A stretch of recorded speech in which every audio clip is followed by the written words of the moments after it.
Welcome to another episode of the Journeyman Podcast. It's your main man, Journeyman Reese. And I got a special guest with me today, man. My man, Luther Harris. Yes, sir. Yes, sir. Yes, sir, man. Appreciate you for hopping on. I know that was definitely last minute, but you know what I mean? Anytime, brother. Exactly. Improv. That's the only way we know. So, look, man, special episode today. We might keep this one relatively short. I got some things to do. And, yeah. But, anyways, check me out. So, I was chilling this week, man. Just, I've been having several conversations just about the game, you know. If you don't know the game, like the game of just social interaction. I don't want to just limit it to dating, but social interaction. The game is messed up. The game is very messed up. But I'm not going to go into too many details of why, because you know what I mean? I might touch on them this episode. I may not, but I don't know. I'm not going to start off with them, though. I know for sure. So, right? Here's some of the things that the game can cause, right? You get out there, man. Things don't go your way. Self-confidence is low, right? When your self-confidence is low, you enter what we call a drought or being down bad, okay? So then, right, being down bad puts you in a hole that honestly, it seems never ending, okay? How do you get out of it? Well, I came up with 4 things. We're only going to talk about 2 today, okay? Number 1, self-discovery. Number 2, self-love. Number 3, you develop a lack of concern for other people's opinions and minding your business, right? And then just number 4, which I think is a big one, not being afraid to demand what you want. Okay, so now let's go into self-discovery, okay? The definition of self-discovery, according to, I would say, Oxford, I think that's the website I got it from, the process of acquiring insight into one's own character, okay? So I'm going to pass it to you, Luther. What is self-discovery to you? Well, I think one of the many components to self-discovery as it pertains to the idea of the self is really going back to what do you feel like are your causes for existence? You know, what is it that you want? And I don't want to say, you know, from life, because you don't want to live a life where you feel like you're always constantly extracting something from the world, because, you know, you came from Earth, so you'll return to it. So it's not really what you want from the world. It's really what do you want to do during your time on Earth, right? And I feel like answering that fundamental question is really how you start the path down self-discovery, right? Because especially if it wasn't something that was done early on in life, Okay. it's something that definitely rears its head in life.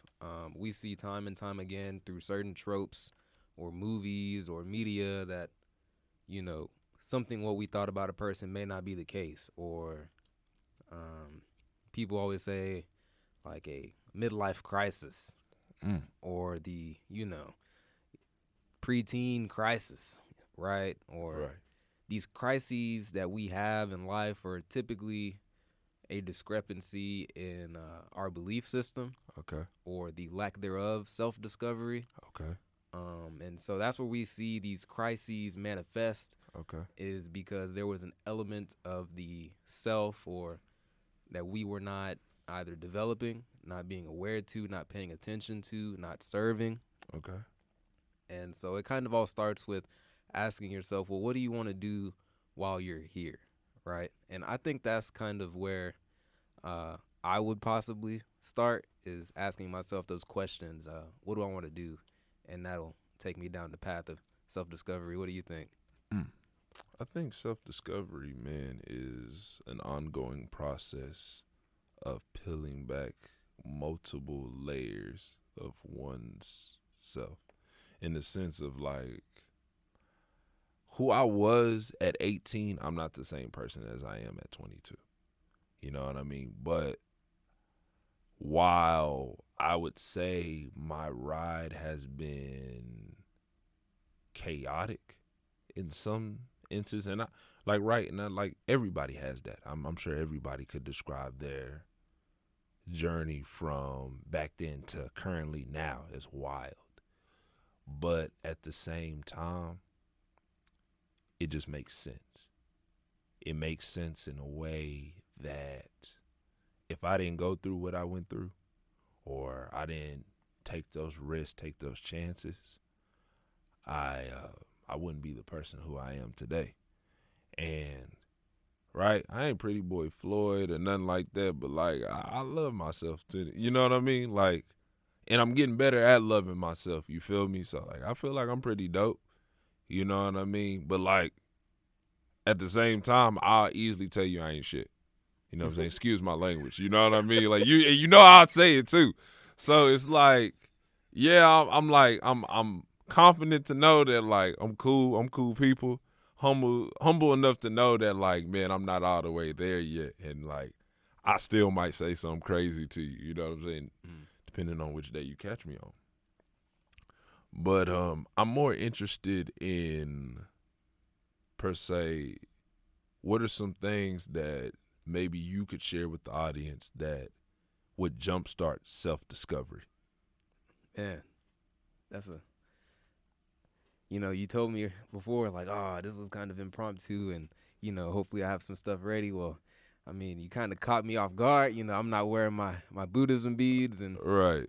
my they're really called, mala beads, and Okay. man, okay. Well, what I can say is, Okay. from what I've done in recent times, trying to go on my own path of self-discovery, is that it's not gonna feel good, initially. We say this self-discovery and going down the path. Well, what I've discovered going down the path, as far as in relation to the practicing of Buddhism, is really, it's a process that I want to say it's contradictory in a sense, because you're learning and you're dislearning constantly, right? There's also a few sayings in Buddhism. Is one, you don't ask the monks in Asia, specifically I believe it's Tibet. They don't say it's disrespectful, but you don't really ask them, who are you, right? Because it's kind of a dumb question to ask, who are you, right?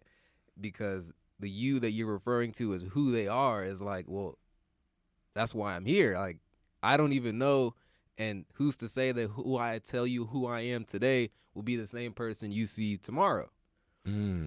So it also, adds on to the aspect of that, the process of life and self-discovery is one that doesn't stop, because it's constantly changing. And we see that time and time again. If you look at some of the stories in Buddhism and the Buddha, and whether it was Prince Siddhartha or was it a different Buddha during the other times in history, and the reoccurring theme is always coming from a place of compassion and kindness and loving.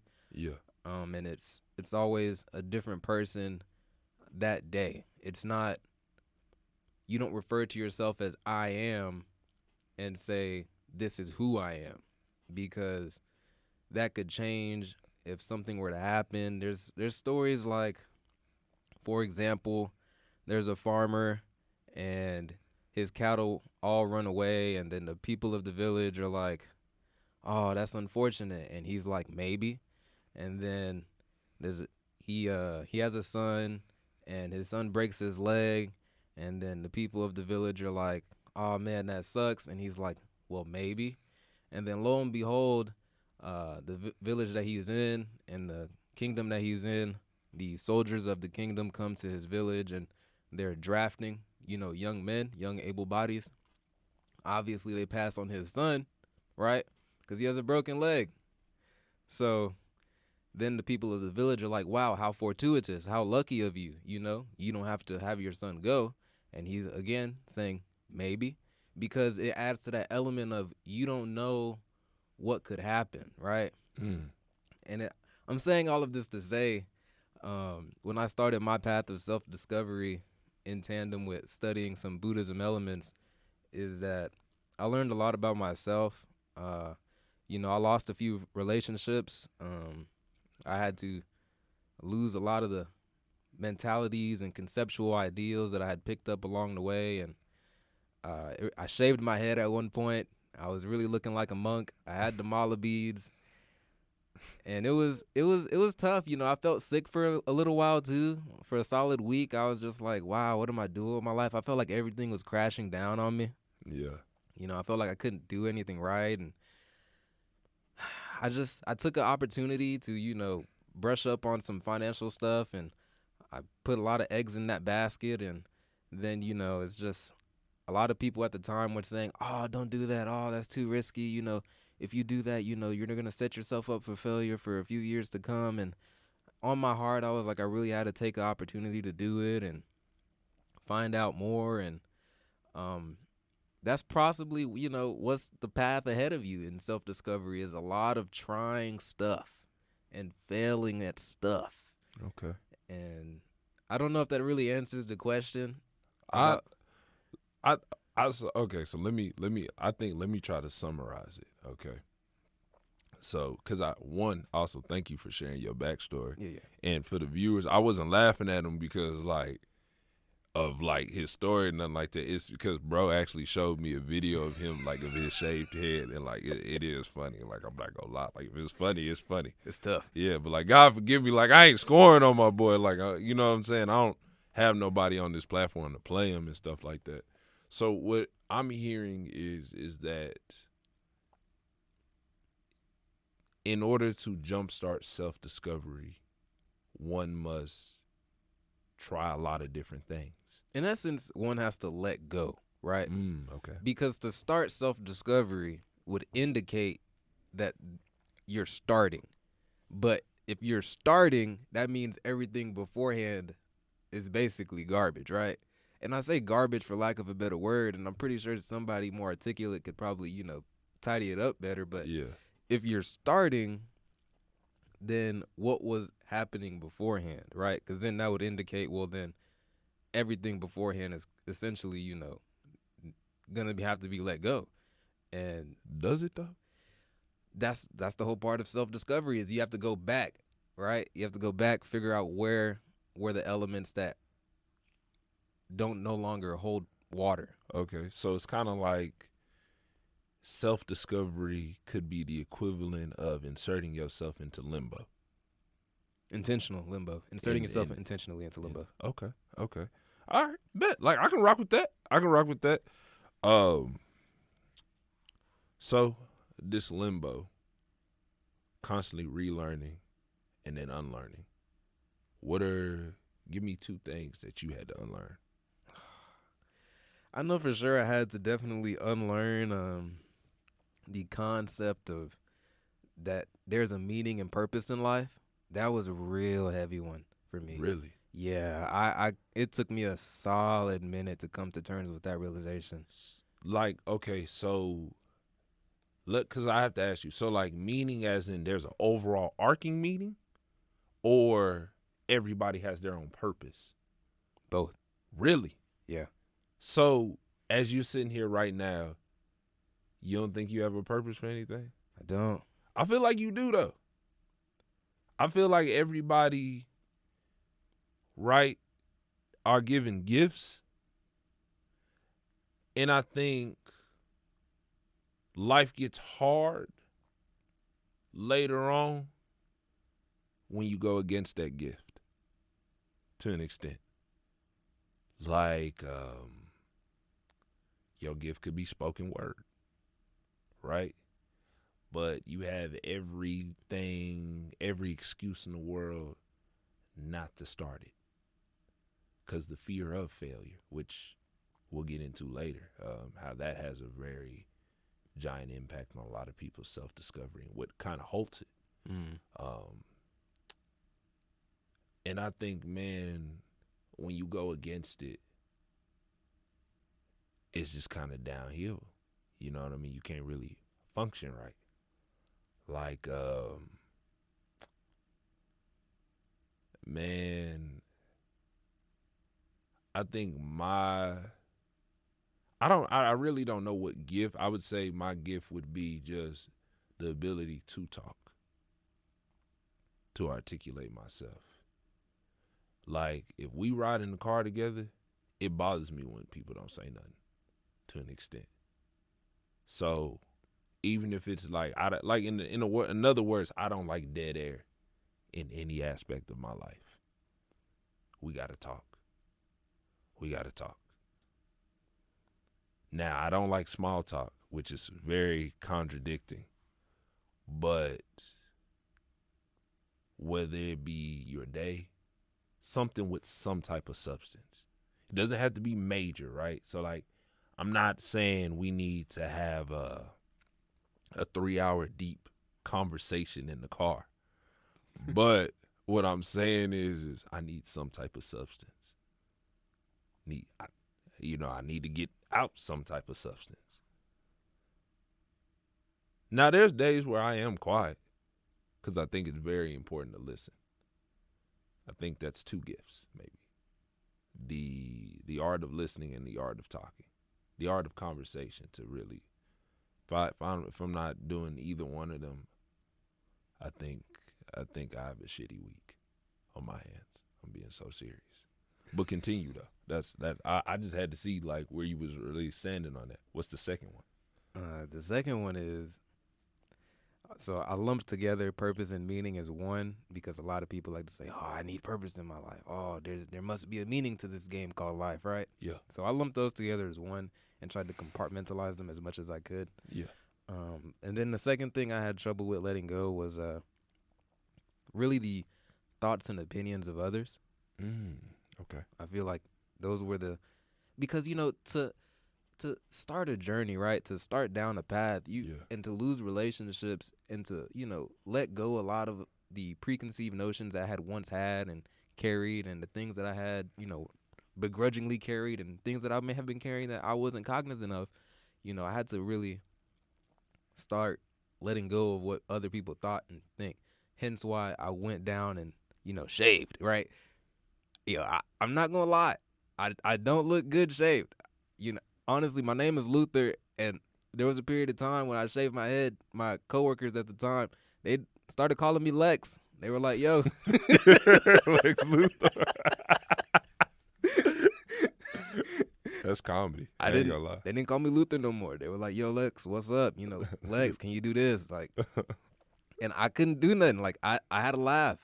Honestly. Had to. It was hilarious. I couldn't say no to the idea either. You put my bald head next to an image of Lex Luthor. The only thing different is he's like a solid 6'2" and I'm 5'8". Like, yeah. If I had the height, hey, I could be Lex Luthor in the next Superman That's movie. crazy. You know something? I used to question if he was black or not in the cartoon. He's definitely. I think he's black. He's light skinned for sure. Yeah, because okay, so like what I never understood, bro, about that, like, I'm not gonna go off this tangent too long, but like what I never understood about that in the Superman animated series, bro used to be light skinned, and then you go to like the live action movies or like other cartoon movies, bro is white. And like, bro, there's nothing wrong with it. It's kind of like the Nick Fury thing. Like in the Ultimate Universe, I think, bro, Nick Fury's black. But that or the MCU, I mean, like, bro, I think it's the Ultimate Universe. Nick Fury is black. I think. I never understood it. I was like, bro, are you black? Are you know what I'm saying? But it's whatever. Get it. They probably didn't have somebody that could like fit the comic version of him. I mean, you know what I mean? Because, I mean, that's a hard body type to, find, right? 6 foot at least, bald-headed, light-skinned dude who can act. Like, I'm thinking Nick Cannon, but he wouldn't fit the image. And I don't even think he's 6 foot. You couldn't do Nick Cannon. You couldn't. Maybe John Legend. Nah, well, You wouldn't. Nah, John Legend's not evil enough. John Legend would not. I don't. Exactly. John Legend is the person you listen to when you finna get married. Like he'd be singing "Best I Ever Had" to yeah, Superman. You the like, bro, you can't. Who's that one light skinned dude, bro? Ooh, black women love him, bro. Michael Early. It's a light skinned dude. He has colored eyes.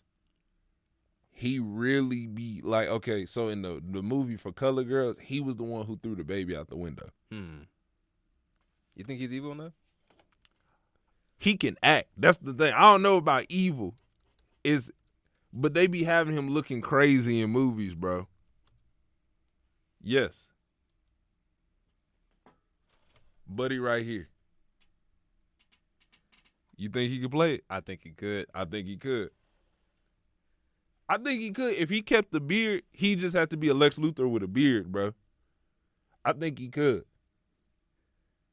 Yeah, I definitely think he could. Like, I don't know about the colored eyes, but maybe you get some contacts. Yeah, he could get some context, but I mean, the reality is like he always plays either a cool ass dude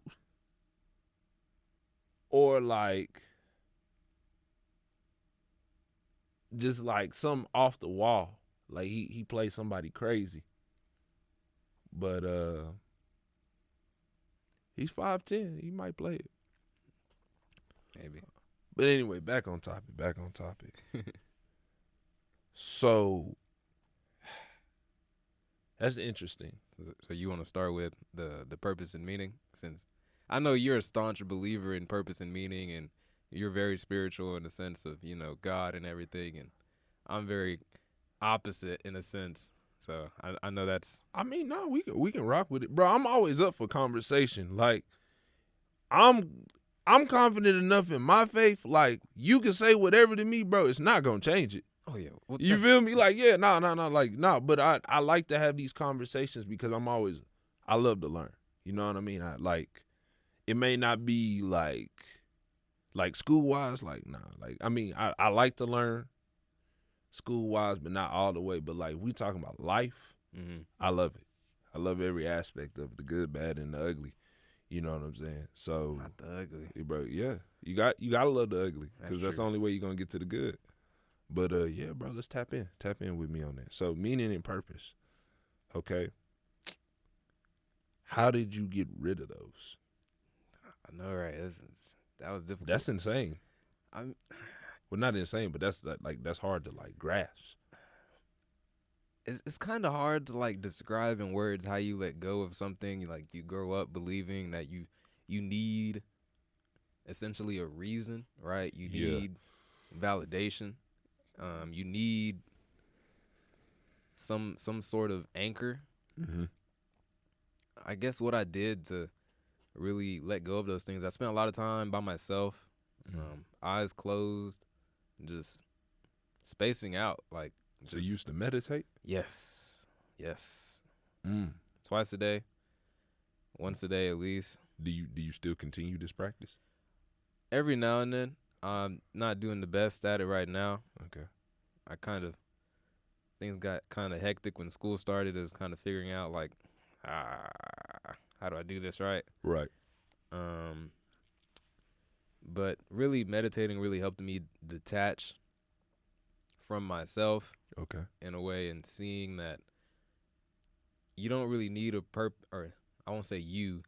I didn't really need a purpose and meaning, because what I do day in and day out, what will happen, it's not up to me to determine if it's possible, right? If it'll happen, something will happen because of my works in the present, and it's just a accumulation of what I do now will put me somewhere in the future, and I don't want to have I don't necessarily have a predetermined set future, right? Okay. I don't create that for myself, because in creation of basically a future that you've created for yourself is arguably an illusion, right? Right. And to create an illusion for yourself is it's literally like having a donkey and then putting a carrot on a stick, then riding the donkey, right? Right. Or is commonly referred to as like a rat race, right? Whereas there's a mouse on a wheel. Like, why would I create that illusion for myself? Because most people who create that illusion for themselves stress themselves out over not meeting the certain accomplishments, milestones, goals, like whatever they've defined as the illusion or whatever they've defined as the, goal at the end of the tunnel. Well, if they have to meet these benchmarks to get there, you'll stress out over them. And knowing myself, I don't want to stress out over that, right? Okay. So I haven't created that future vision, not some grandiose, concept of what the good life is, right? Yeah. Because, I feel like the best philosophical sayings are the simple ones, right? The best life is a simple life, right? The life that most people want is a simple life, right? I would make that case. Now, you have people from time and time again who want to accomplish great things in the world and truly believe you should not leave this world. Like Neil deGrasse Tyson, I believe, says like you should be ashamed to leave this world and not have made a contribution to society or to man. And I kind of disagree in a sense. Like, I feel like that shouldn't be something everybody puts their mind to. Mm-hmm. But I agree in a sense that, there should be people who feel like they want to make that contribution to society. And if they feel like they can achieve that and that it's attainable in their life, then, more power to you. More power to everyone who helps, right? Okay. But what was it I was going to say? There was something that I lost my train of thought saying what Neil deGrasse Tyson was saying. But, in often cases, the most people who have the purpose and meaning and the belief systems and people who believe, right, are some of the most famous and notorious people in history. The case can be made of Alexander the Great. Well, I wouldn't say that he's all that great for a guy who conquers all the way up until Egypt. You know how many people that guy probably killed? Like, why are we idolizing him as that's a great accomplishment, right? And it all started because of a belief. He felt like he had a purpose. The meaning of his life, the purpose of his life was to go and conquer, Napoleon the Great. We can go on and on. Like, these people, I won't say like Adolf Hitler, like, come on now, like, any more explanation, right? So, I mean, the list of notorious people and the list of famous people that have made great contributions to society is equally as valuable, or I guess equally, we can see that having those structures of beliefs and concepts and purpose and meaning are the same concepts that notorious people in our history have had, right? Mm-hmm.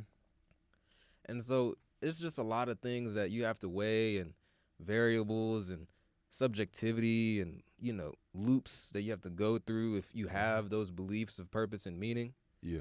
That you don't have to have if you believe that you don't have a purpose and meaning. You can acquire just the same amount of things as just not having it. And that's not to say that you don't have a plan. Yeah. Right? But it's that you have a plan and you're not so attached to it that it must happen in your life. Okay. There's a certain element of detachment in the life between the purpose, quote unquote, and meaning. Yeah. That it becomes inconsequential at the same time. You see where there's kind of like a contradictory message? Yeah. So, I mean, that's how, and I guess how I did it for myself was I spent a lot of time by myself and, I really asked myself, like, what do I want out of life? What do I want to do in life, And once I figured out, like, I don't really want anything out of life, like, I just want to be able to meet my needs and, for me, my quote-unquote good life, right, is, being married one day. Okay. I would like maybe to have kids. I don't know. I mean, that's not my choice, right? I mean, the woman has more say in that than I do. But, I mean, if y'all get married, that's a joint decision, is it not? I mean, yeah, it's a joint decision, but I don't really care either way. Yeah. So really? I'd say it's probably 60-40 for me in the women's side, right? Because, hey, I mean, shoot, if we don't have kids, that's more opportunity for us to explore the world, Okay. Go to Europe. So you do want a companion, though, in this life? Yeah. What I definitely value is companionship, but it's definitely something that I'm not like, oh, I definitely want. You know what I mean? I'm perfectly content right now, at least. Who knows? Maybe the week after tomorrow, me might be like, oh, Luther, we need to really work on this, right? But Right. as of right now, and at least for the foreseeable future, I'm not pressed or I'm not feeling like, oh, I definitely need companionship. It's a want. I Yeah. acknowledge it, Mm-hmm. and that's where I leave it. Okay. I really leave my wants and my needs separate. And I feel like companionship, while I may yearn for it, is definitely a want. Right. It's not a need. And I feel like that's another thing I had to let go of. I guess you said two. Well, that's the third one. I had to really let go of some needs. Okay. Some stuff that I thought I needed. Okay. So I kind of want to flip it on his head just a little bit. Okay. So what it sounds like, bro, I feel like though,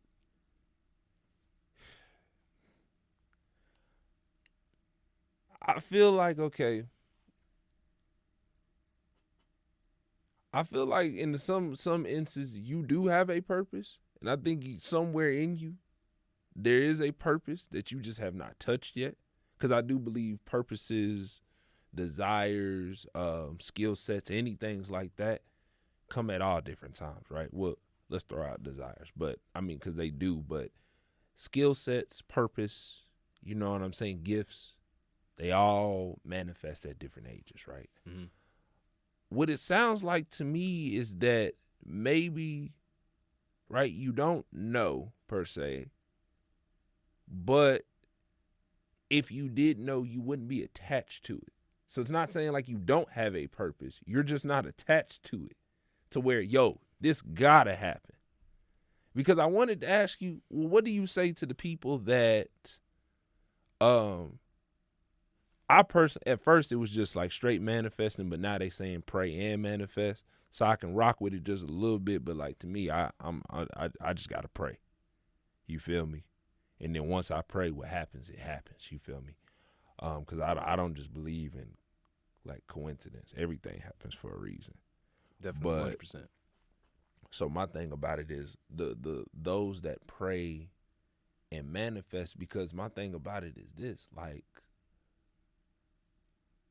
I would say that those that are so set on their plan, and when they experience turmoil, I think it makes the story so much greater. Because a lot of people, man, come and go in this life, right? Mm-hmm. A lot of people are born, a lot of people die. But if you really look at everybody's story, it's just so unique, right?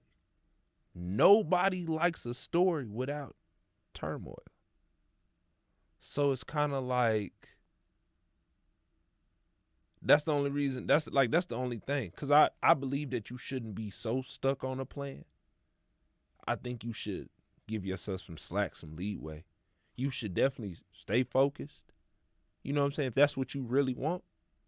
But at the same time, like, know and be receptive to others and know that there's a million different ways to go about one thing. Mm-hmm. You know what I mean? So I was like, what do you say to those people? And then, like, okay, because I was tripped out, like, because what you said makes sense. How there's a lot of notorious people, and then there's a lot of people that made great contributions to the world. Do you think some of these people are idolized? Like these notorious people? Like Alexander the Great? Well, yeah, there's no doubt in my mind that they are. You think so? Yeah. Because Why is he called Alexander the Great and not like Alexander the Great Idiot? I mean, my thing about it is just, I feel like that's just his war name. I feel like that was a name that they gave him in war, and it stuck. And so thus that adds to the mystique and the folklore that is behind him. Mm-hmm. You know what I'm saying? Because, like, same with Napoleon. You know what I mean? only person that I'd say that, like, some people, I could say people actually idolize, and he's a bad person, not the only person, but like out of the three that you gave me, is Adolf Hitler, because we seen that in real time. Like there was recordings, sound bites from that time. Like, first is like Alexander the Great, Napoleon. You have to just go off of what history tells you, and as we know, like, history doesn't tell the whole story. Right. Hence Black history. But that's a whole nother episode. Right. To victor goes the spoils. Exactly. So my whole thing about it is do you think those people that have, wouldn't just say mostly desires, but just that dangerous amount of ambition, couldn't somebody easily say they went about it? What you're highlighting is, like, those are the extremes, right? Those are the extremes. So, like, those are the extreme cases in which, in their context, were successful in a sense, right? Because you do have the people in society who are so set on the purpose, the meaning, where they either lose themselves, where they find themselves in the midlife crisis, or they'll sacrifice anything. They'll sacrifice anything, people, relationships, and then they come and actually in some cases achieve it, and then they've realized, like, right, I had to lose all of that. Was it worth it? And so you can avoid, in my estimation, you can avoid all of it. Okay. Have your cake and eat it too, kind of deal. If you detach from it. Detach from it, but not give up on the plan per se. You don't have to give up on it. Because I was going to ask you, well, wouldn't that be like the same thing you doing? Not in the sense of like, right, you planning on world domination, but in the beginning you were saying that in order to achieve peace, inner peace, I would say, self-discovery. Well, okay, the process of self-discovery. Isn't that kind of similar to what you did? Because it's like you said you had to throw away some relationships, which I can imagine that was hard, because it could be people that you was rocking with for years, which, self-discovery is not easy. You know what I'm saying? This was definitely a choice. So, like, wouldn't that be kind of similar? Because it's like, similar to what? Similar into the sense of having a desire, and because it's like your desire is self-discovery, discovering yourself in anew, right? So in a sense, you're sacrificing potentially ideals, people, you know what I'm saying, material things, which, I mean, that's not important, but like material things that like might be important. So like your car, your house, you know what I mean? Things of that nature to achieve the goal of discovering yourself anew. Like, do you see what I'm talking about? I'm not saying like you're planning mass destruction. And I'm not saying in a sense you're putting your all into it, an innovation that'll be groundbreaking for society, right? Those spectrums, but I'm saying in the way that thus you go about achieving your desire.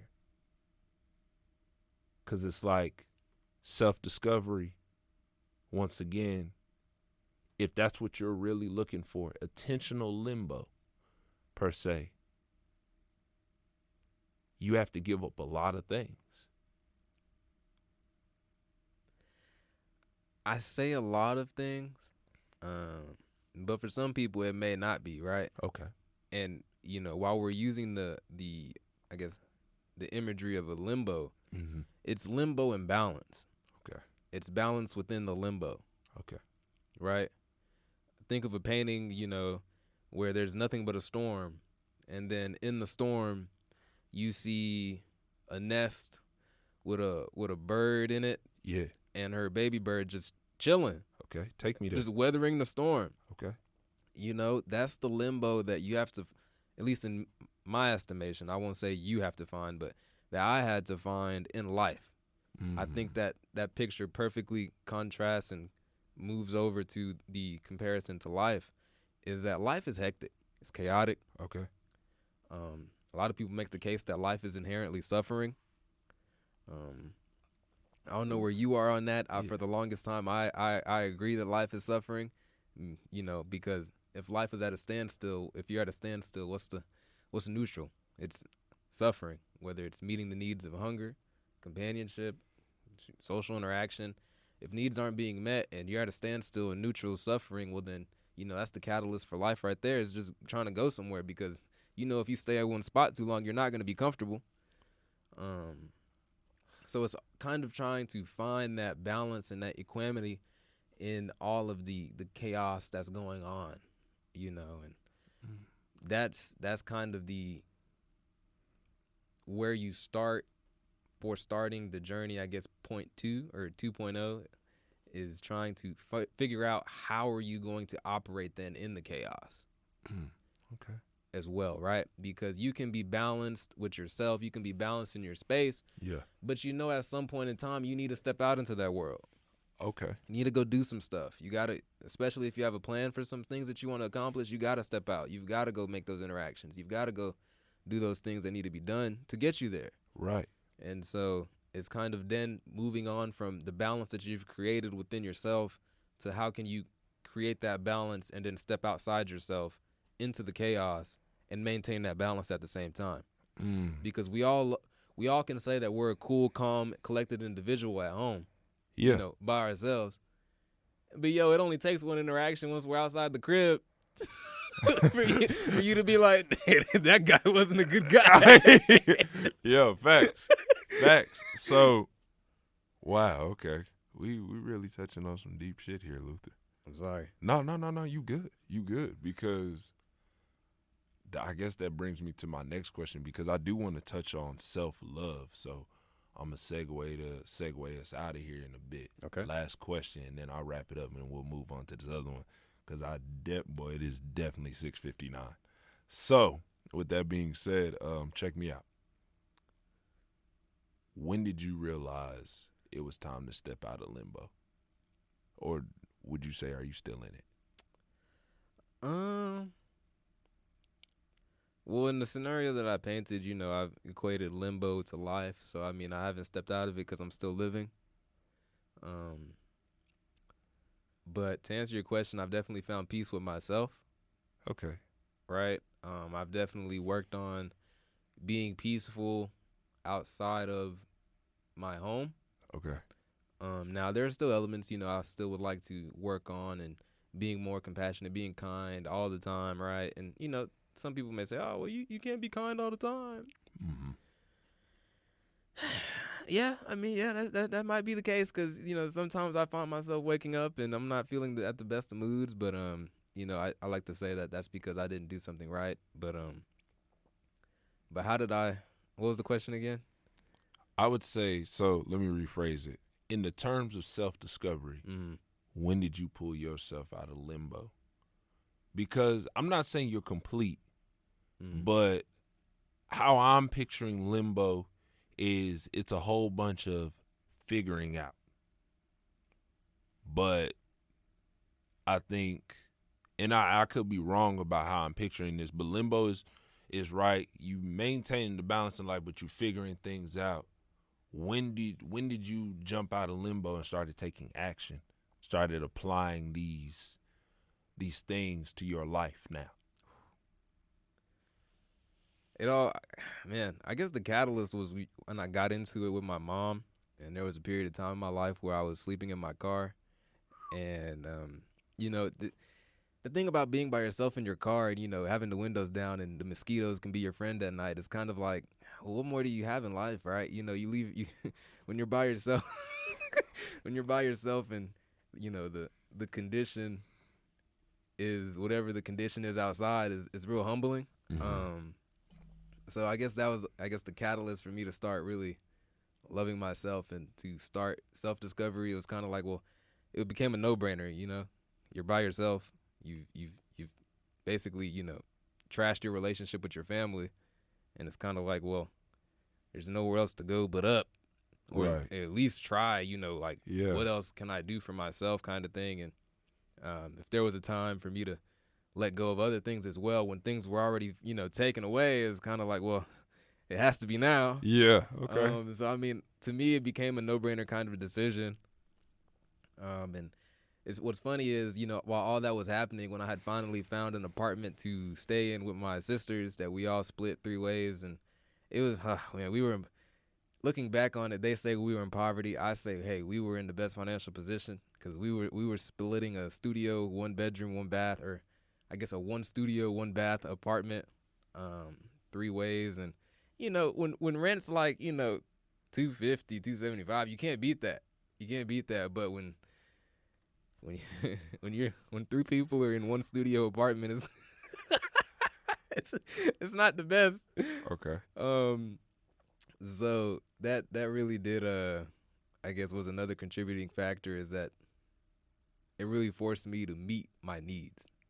I really had to focus on what was a need, what was a want. What do I need versus I can get that next week and not feel some type of way about it. Okay. And I also threw a lot of stuff away. Like I realized I didn't need a lot of the stuff that I had. Because I figured I might be on the move. And that kind of, being in that limbo really helped me find the peace. Because I really didn't know what I was gonna do. I really didn't know how I was gonna make ends meet in a way, and I figured it out. And that's kind of the limbo that I had to go through to start my path of self-discovery and self-love. Is when stuff starts hitting the fan. When trash starts, hitting the fan, it's kind of like, well, you just start losing some other stuff too. And I'm the type of person where I like to push the limits to stuff, for the good and bad, whether that be, drinking a whole bottle of wine in one go, or whether it be doing something completely reckless, like, I don't know, go skydiving and, just doing it. Like, I like to go all the way. So I took that opportunity to go all the way and, not be in my own way, and really just cut everything off. Like, if it was people that had to go, then they had to go. If it was relationships that had to go, they had to go. If it was spending habits that had to go, they had to go. If it was an idea or a belief that I had, then maybe I was a bit more hesitant to let it go, but I was like, it's got to go. Like, is it helping me here? No. Then it's got to go. So I hope that answers your question. I mean, it did. I mean, damn, this nigga really be self-discovery. Yo, look, you did though. You did though. I'm just thinking of, like, when people actually hear this one, when it drops tomorrow, like, I'm like, damn, this nigga heard this. Shaved his head in a studio apartment. Yeah. He really did let go. But I think, man, you present a really important lesson in the sense of focusing on the here and now and not getting caught up on the material. Because what I hear from that is a significant person in your life being your mother. I'm not saying she turned you away, but let's say retrospectively she did. Mm-hmm. There was nothing you can do. And all you had to your name was the clothes on your back and the car. So you had to make it do what you had. Yeah. And I hear tales of incredible growth, great realizations about oneself and one's possessions. I'm hearing a journey that it hasn't hit its climax yet, but after reading the first couple of pages, like, I'm tuned in. You know what I mean? So wherever you end up, you know what I'm saying? I'm excited for you. You know what I mean? Because, like I said, me being me, I have to insert that purpose in. Like, and it might not, and it's not always about a purpose, right? But it's a breakthrough. When that breakthrough comes in, it comes in a Benz truck, And, you know, whatever it is, I can't tell you what specific form would it take, but it's like you'll be a blessing to yourself and to others. You know what I mean? Because you mentioned service. And brother, I think that's very important. That's something I should have highlighted, and that's my bad. But service is extremely important. You know what I'm saying? Not doing for yourself, but doing for others. I really do believe that. You know what I'm saying? And I'll keep it a stack, right? Like, me being me, you already know how I do. Like, sometimes, bro, I just don't want to be bothered. You know what I mean? Like, I really don't want to be around people like that. But, you know, sometimes taking that extra stride and stuff like that, and people be like, well, if you don't want to, I don't want to be around you when you forcing yourself. But the reality is that, like, if I don't force myself, I'm not going to overcome it. You know what I'm saying? Like, work with me. You feel me? Like, work with me. You know what I mean? Because it's like, trust me, like, I don't want to be here when I got to force it either, but, like, work with me. You know what I'm saying? But in other news, man, for those that are listening, you know, I did make a small composite list of some things you can try if you don't want to go the Luther Harris route. But I recommend it though, because we can compare. We can compare. Yeah, we can compare because you do need it. Like, you need to do some things like that. You gotta let. I definitely feel like you gotta let go of the pain. You gotta let go of people's opinions, and you shouldn't be so attached to the material because, bro, it can be gone just like that. You know what I mean? But so wait, so you want to do? Should I do my list and then yours, or your list and mine? What do you think? I got. What do you have? I have 5 points. If you can make a list of 5. A list of 5 of what again? Of just things you can do to find out who you are, or finding yourself. Okay. So you want me to go first? You know what? How about we go point off a point? Oh, okay. One better. That's one. Okay. All right, bet. All right. So the first one, I was like, exploring interests or hobbies. Okay. All right. Interests and hobbies. Okay. What you got? Wait, this is things we got to let go of? No, just things you can do in self-discovery. That's the list. Things you can do in self-discovery. Okay. All right. I guess my first one would be to meditate. Meditate. Okay. 15 minutes. 15 minutes? Once a day or twice a day? Once a day, twice a day. As needed. As needed. Okay. Okay. I was about to ask you the specifics. Like, that's 15 minutes is kind of number you just threw out there. But okay, I can dig it. Number 2. The first 2, I ain't gonna lie, is basic, but number 2, trying new things, man. You know, and what I mean by that is like getting outside of your comfort zone with that. Trying new things. All right. I would say exercise. Exercise. Valuable. You gotta get rid of that excess energy somehow. Okay. Or lack thereof. All right. So then number 3, I get in my bag here a little bit. Gaining new perspectives or insights. Because the reality is, if you still looking at things the same, you're not gonna change. I think, at least. Makes sense. I would definitely say gotta detach. Okay. Gotta know when to let some things go. Gotta know when to, or you gotta not only know when to let things go, but you also gotta know when to distance yourself from it. A lot of people like to think detachment is letting go, like just dropping the ball and leaving it. Like that's not the case. Sometimes the best detachment is just putting some space between you and that person, you and that idea, you and that vision. I like that. I like. Thank you for defining that, because, bro, a lot of people, especially our age, don't realize that you can still rock with somebody, but you don't have to mess with them on a daily basis. Like, bro, you know what I mean? Because, like, that's how, I mean, in certain situations, I felt like I had to do people, because it's like maybe I'm moving on with life or I'm doing something new.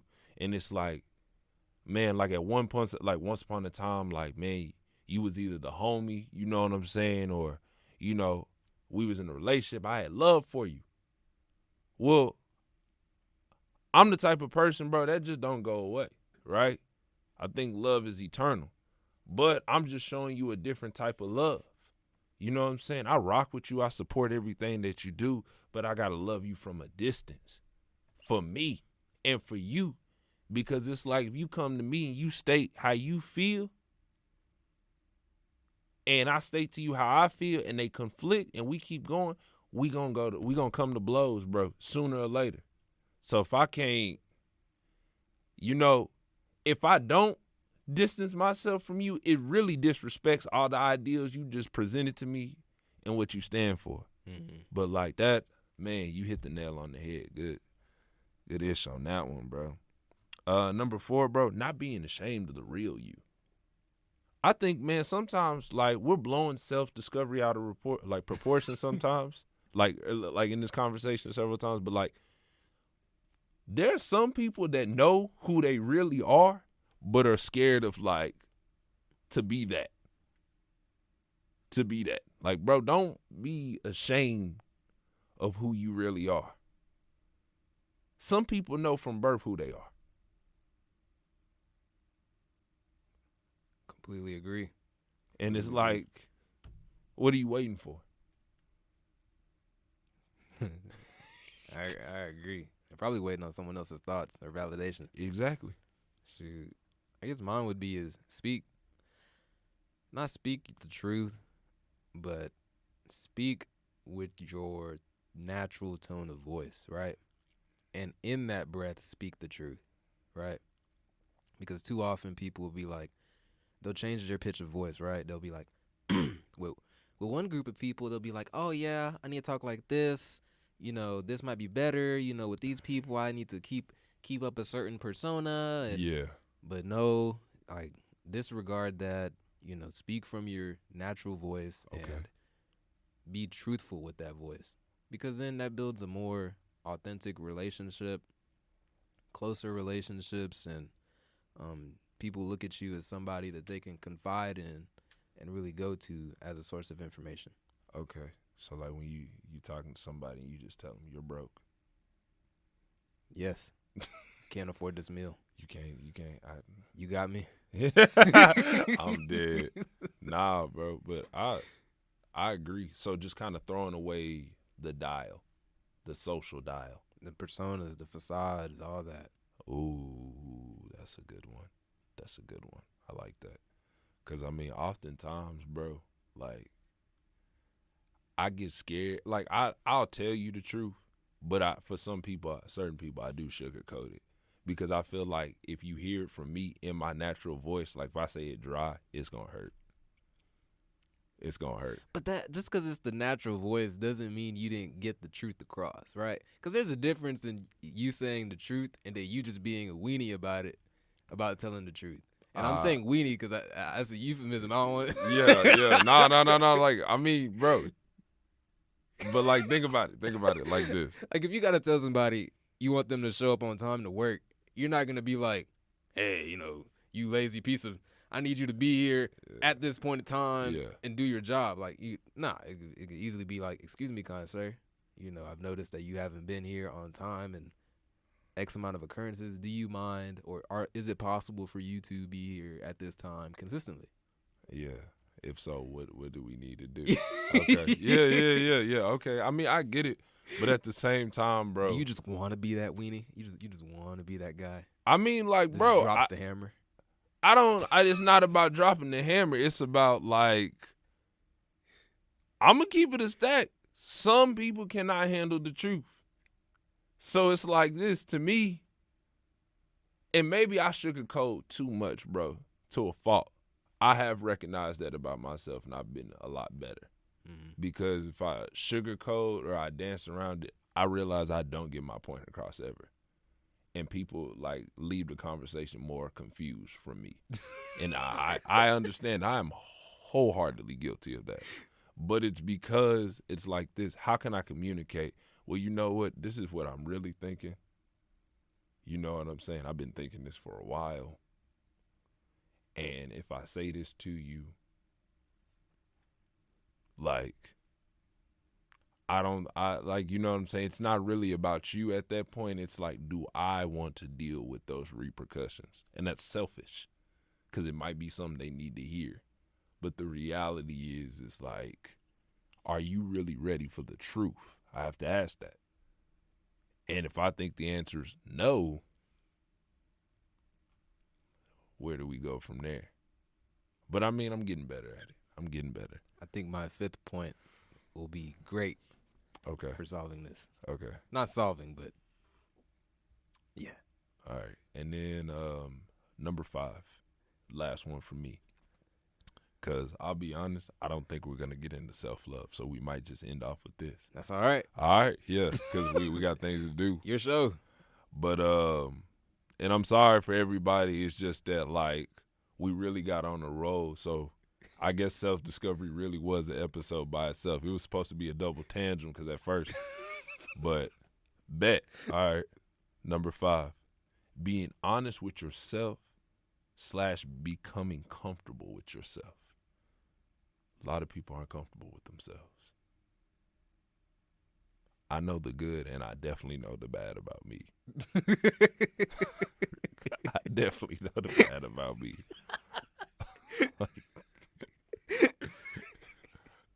And you know what's funny? I be telling people the bad about me. I be telling people the bad about me. Because I want you to know what you're going to get up front dealing with me. No false advertisement. No false advertisement. I don't ever want nobody to say, bro, hey, yo, he switched up. He switched up. No, that is exactly who he is. And it's like, I'm not no menace or nothing like that, but it's like, bro, I'll say something wild, bro. I'm definitely capable of that. But continue. And my fifth is gonna be definitely I wouldn't be studying Buddhism if I didn't insert, loving, being compassionate. Ooh. Whether that's yourself, whether that's others, I truly and wholeheartedly believe if you become loving, okay, if you speak with your natural tone of voice, let go of the personas, the facades, and if you truly detach from yourself, right? Mm-hmm.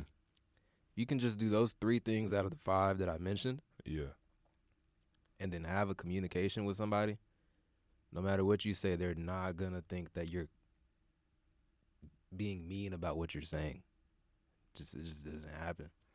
Because all of the key ha-haing and the, oh yeah, we're buddy here, but when we step outside and I see you somewhere else, I ain't gonna say hi. Like, that's not there. It's not there when you're speaking from your natural tone of voice and you're loving day in and day out, and when people speak with you, they feel uplifted and they feel like they can truly talk to you about off the record stuff. Like, if someone's not gonna have an off the record conversation with you, then there's no need, huh? There's no need.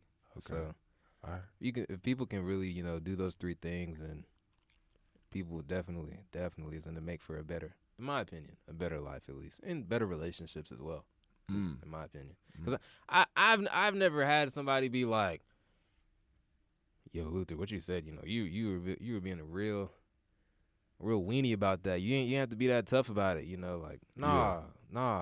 Usually they're like, what you said, I thought about it. Of course, it's not right then, right? It's usually like 2 weeks later.